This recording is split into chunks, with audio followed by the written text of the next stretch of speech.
मित्रों, आज मातृ दिवस है और मातृ दिवस के अवसर पर हम लोग मातृशक्ति का हिंदन करते हैं। मातृशक्ति माँ क्या होती है ये बताने की जरूरत नहीं है, आप सभी जानते हैं भली भांति। लेकिन हम लोग उस संस्कारवश या जिस परिवेश में पल रहे हैं वहां पर मातृसत्ता को समझने का प्रयास नहीं कर रहे हैं। सृष्टि के संपूर्ण माताओं को मेरा कोटि कोटि नमन है। मैं आज आपको बतलाना चाहता हूं कि मां क्या है। ऐसे बात बतलाने की जरूरत नहीं है, आप सभी जानते हैं, भली भांति जानते हैं। फिर भी अगर कोई आपसे प्रश्न करे कि क्या आपने परमात्मा को देखा है, कोई आपने से प्रश्न करे कि आपने ईश्वर को देखा है, तो आप सहसा जवाब दे देते हैं कि मैंने परमात्मा को नहीं देखा है, ईश्वर को नहीं देखा है। लेकिन मैं बतलाऊंगा कि आपने ईश्वर को देखा है, प्रत्यक्ष ईश्वर को आपने देखा है। आप उनसे बातें भी करते हैं, वो आपकी हर समस्याओं का समाधान भी करते हैं। फिर भी हम अज्ञानवश कहते हैं मैंने परमात्मा को नहीं देखा है। हमारी संस्कृति की मूल धारणा रही है यत्र नार्यस्तु पूज्यन्ते रमन्ते तत्र देवता। जिस स्थान पर मातृशक्ति की, नारी शक्ति की पूजा होती है, नारी शक्ति अर्थात मातृशक्ति, मातृशक्ति की जिस स्थान पे पूजा होती है वहां पे देवता भी रमण करते हैं। देवता को कोई बुलाता नहीं है। जिस स्थान पर मातृशक्ति की पूजा होती है वहां बरबस देवता को भी आना पड़ता है। यह हमारी संस्कृति की मूल अवधारणा है। आपसे पूछने पर आप कहते हैं मैंने परमात्मा को नहीं देखा है, तो मैं बता दूं कि सृष्टि के आदि देवता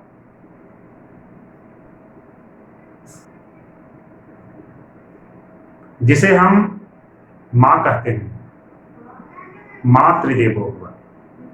हमारा सूत्र क्या है? मातृदेवो भव। मां हमारे प्रथम देवता हैं। अब आप बताएं कि जिसे हमारा शास्त्र कहता है मातृदेवो भव, आज पूरा विश्व मातृ दिवस मना रहा है।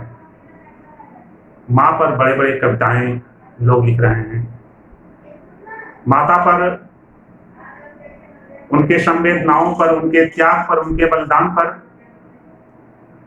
बहुत बड़े बड़े विद्वान प्रवचन कर रहे हैं।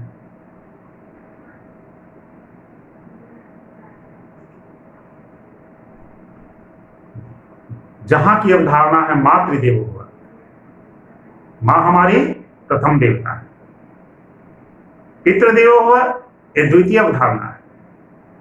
प्रथम देवता हमारे मां है, जिन्होंने 9 माह तक अपने गर्भ में अपने भोजन से, अपने रक्त से मुझे पालन किया है।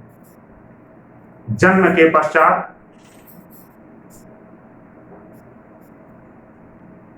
अपने गोद में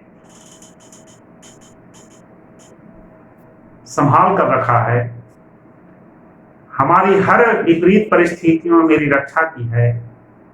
वैसे परम कल्याणकारी, ममतामयी, दया की प्रतिमूर्ति जगदम्बा स्वरूपा सृष्टि के प्रत्येक मां को मैं कोटि कोटि नमन करता हूं।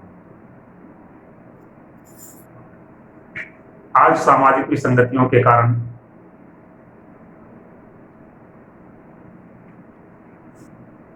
कॉन्वेंट आदर्श के कारण, कॉन्वेंट की शिक्षा प्रणाली के कारण हम मातृशक्ति को नहीं समझ पाते हैं।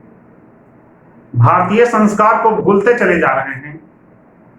और परिणाम यह होता है कि हम विदेशों में पैसा कमाने के लोभ में पहुंच जाते हैं, वहां अपना अस्थायी निवास भी बना लेते हैं, बड़े बड़े देशों में नागरिकता भी मिल जाती है, और हमारे बूढ़े माँ बाप घर में चुपचाप अकेलापन महसूस करते हुए, हमारी याद करते हुए घुट घुट कर दम तोड़ देते हैं। यह कितनी बड़ी विडंबना है, समझने की जरूरत है। कारण कि हमने संस्कार वह नहीं दे पाए बच्चों में।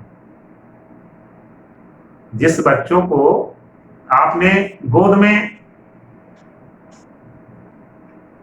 सर्वस्व त्याग कर पालन किया है, अनंत पीड़ाओं को झेलते हुए उसे सजाया है, संवारा है, जिंदगी दिया है, वो बच्चे हमें छोड़कर भाग जाते हैं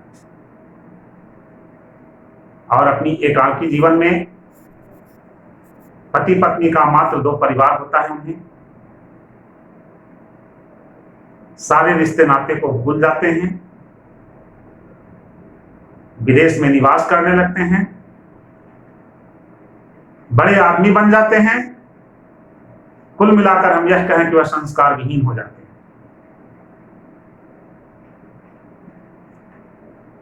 तो चलिए, इन सारी बातों के साथ मैं आपको एक प्रयोग भी बतलाने जा रहा हूं। इस प्रयोग के माध्यम से नवजात शिशु पर यह प्रयोग अगर किया जाए तो कम से कम उनमें कुसंस्कार उत्पन्न नहीं होगा, वे कुसंस्कारी नहीं होंगे, वे आपके आदेश का पालन करेंगे, अपने आदर्शों पर खरे उतरेंगे। अब आप पूछेंगे यह प्रयोग क्या है? तो मैं प्रयोग बतलाता हूं कि जब बच्चे जन्म लें, जन्म लेने के 12वें दिन स्वर्ण की सलाका से उनके जिह्वा पर महासरस्वती का बीज मंत्र, जिसे हम ऐन कहते हैं, ऐन वर्ण को अगर लिख दिया जाए मधु से, तो शास्त्र का प्रमाण तो है ही, यह आप्त वाक्य है। मेरा भी अपना अनुभव है कि वैसे बच्चे कभी कुसंस्कारी नहीं हो सकते हैं, वे अपने आदर्श को कभी नहीं भूल सकते हैं, जिनके जन्म के 12वें दिन स्वर्ण की सलाका से मधु द्वारा महासरस्वती का बीज मंत्र ऐन जिह्वा पर लिखा गया। क्योंकि हमारे शास्त्र की मान्यता है कि जैसे ही ऐन शब्द उनके जिह्वा पर हम लिखते हैं मधु से, इसकी वैज्ञानिकता देखिए, इसमें एक दार्शनिक भाव छिपे हैं कि शहद जिसका स्वाद ही मीठा है और ऐन महासरस्वती का बीज मंत्र जो स्वयं सरस्वती जिह्वा पर निवास करती है, तो वह व्यक्ति न कभी मूर्ख हो सकता है, न कुसंस्कारी हो सकता है।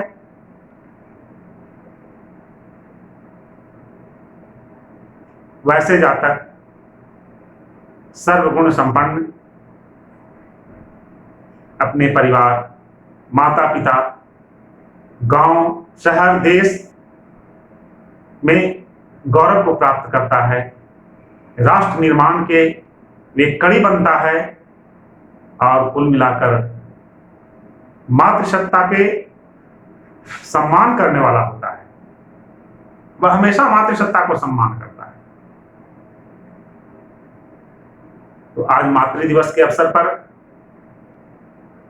हम इतना ही कहना चाहेंगे कि अपने बच्चों को संस्कारी बनाएं, ताकि अपने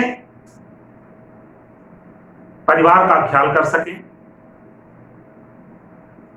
और जो सृष्टि के आदि देवता हैं माता पिता, उनसे आशीर्वाद ले सकें।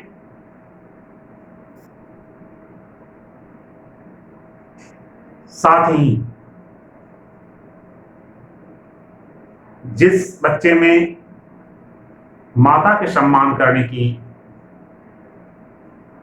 आदत बनेगी, माता को सम्मान करने का संस्कार जगेगा, वह सृष्टि के संपूर्ण नारी मात्र में मातृभाव से उनकी सेवा करेंगे और वह कभी व्यभिचारी नहीं हो सकता, इसका भी पूर्ण दावा है।